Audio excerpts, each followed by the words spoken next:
네, 안녕하십니까. 민평년 대표 소병원 의원입니다. 지난 1월 20일이 우리나라에 코로나19 첫 확진자가 나온 지 꼭 1년 되는 날입니다.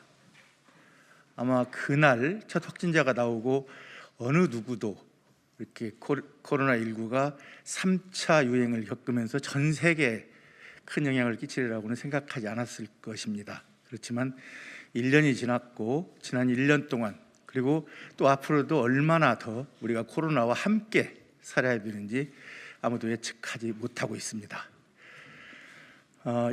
이런 어려운 시기를 맞아서 저희 민평년을 함께하는 의원들이 오늘 오전에 회의를 했습니다. 그래서 의견들을 좀 모아서 수렴을 했는데요. 이제 앞으로는 코로나19의 그 피해를 보는 국민들 그리고 어려움을 겪는 기업들에게 이제 그 정부에서 국가에서 모른 체 할 수 없다, 보다 더 적극적인 역할을 해야 되겠다는데 의견을 함께 했습니다. 오늘 오전에 제닛 옐런 미국 재무장관이 최초로 미국에서 재무장관이 됐는데요. 지난 청문회에서 많은 분들이 아시겠지만 국가 부채보다도 더 중요한 건 국민들의 삶이다. 그래서 국가 재정이 역할을 해서라도 국민의 삶 그리고 어려워진 경제를 살려야 된다는 그런 그 청문회 얘기가 있었습니다. 저희 민평년 의원들도 오늘 같이 함께 의견을 모은 것 중에는 국가에서 큰 역할, 적극적인 역할을 해야 된다는데 함께 의견을 모았습니다. 그래서 오늘 그 아침 회의의 내용을 저희 의견을 모아서 발표하고자 합니다. 지금부터 성명을 낭독하겠습니다. 코로나 민생위기 극복을 위한 민평년 성명. 2월 국회 코로나19 피해 보상 및 상생협력 특별법 제정으로 국난을 극복합시다. 우리 더불어민주당과 정부가 코로나19로 영업 손실을 본 자영업자와 소상공인에 대한 보상을 법제화하기로 한 데 대하여 크게 환영합니다. 또한 손실보상법과 함께 협력이익공유법과 사회연대기금법 등 상생연대 3법을 추진하기로 한 당의 방침을 적극 지지합니다. 코로나19 감염 사태의 장기화가 우리 경제와 민생에 깊은 그늘을 들이우고 있는 이때 참으로 시의적절한 결단입니다. 영업 손실에 대한 보상은 방역과 마찬가지로 국가의 헌법적 책임입니다.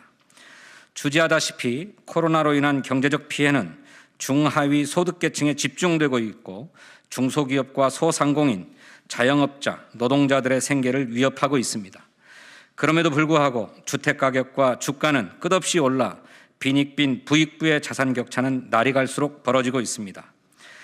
지난해 2월 국회가 코로나 3법으로 K방역의 기초를 놓았던 것처럼 이번 2월 임시국회는 사회경제적 위기를 극복하기 위한 특단의 경제방역대책을 입법해야 합니다. 민주평화국민연대는 신속하고도 긴밀한 당정협의를 통해 코로나19 피해 보상 및 상생협력 특별법안을 마련 2월 임시국회에서 통과시킬 것을 제안합니다. 코로나19 피해 보상 및 상생협력 특별법 가칭에는 다음과 같은 원칙과 내용이 담겨야 할 것입니다. 첫 번째, 코로나19 방역을 위한 정부의 행정명령에 따른 소상공인 자영업자 등의 영업 손실을 직접 보상하는 근거를 마련해야 합니다.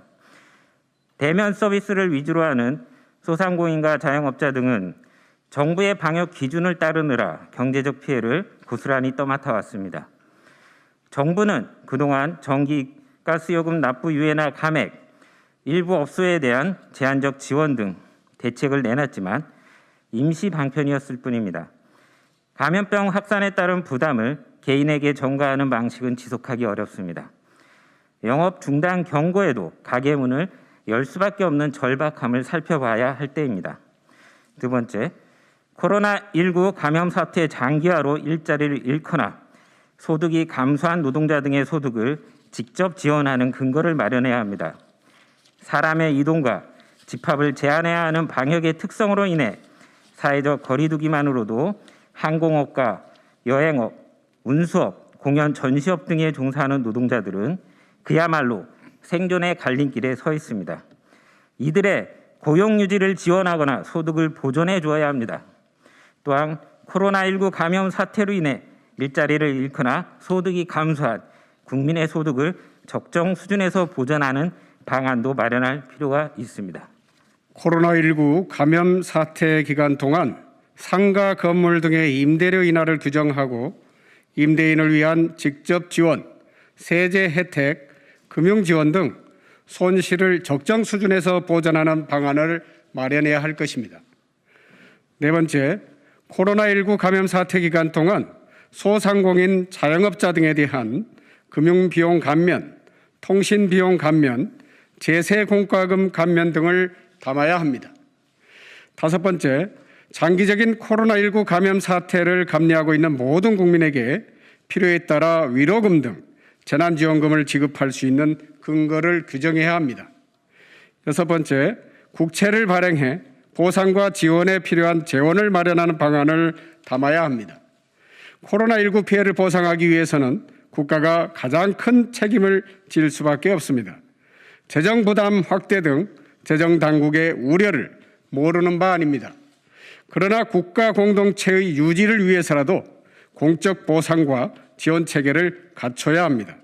그동안 희생을 감수해온 이들이 더는 방역 수칙을 지킬 수 없다고 한다면 감염병 통제는 힘들어지고 사회적 손실과 비용은 감당할 수 없는 수준으로 불어나게 될 것입니다. 재정 당국의 일대 결단을 촉구합니다. 일곱 번째, 재난극복기금을 설치하는 방안도 적극 검토할 필요가 있습니다.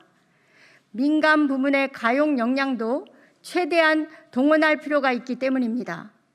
정부와 공공 부문의 힘만으로는 감당하기 어려울 수 있습니다.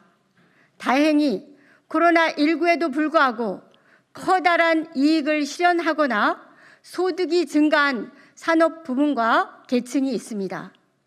이들에게 연대와 협력의 정신으로 고통 분담에 나서줄 것을 호소해야 합니다. 국난을 조기에 극복하는 것만이 모두가 함께 살 수 있는 길이기 때문입니다. 우리가 코로나19 방역에서 누구도 가보지 않는 길을 개척했듯이 경제 회복을 위해서도 담대한 선택을 해야 합니다. 2월 국회에서 코로나19 피해 보상 및 상생협력 특별법 제정을 합시다. 연대와 협력의 정신으로 국난을 극복합시다. 민주평화국민연대가 앞장서겠습니다. 2021년 1월 26일 경제 민주화와 평화 통일을 위한 국민연대 일동 고맙습니다.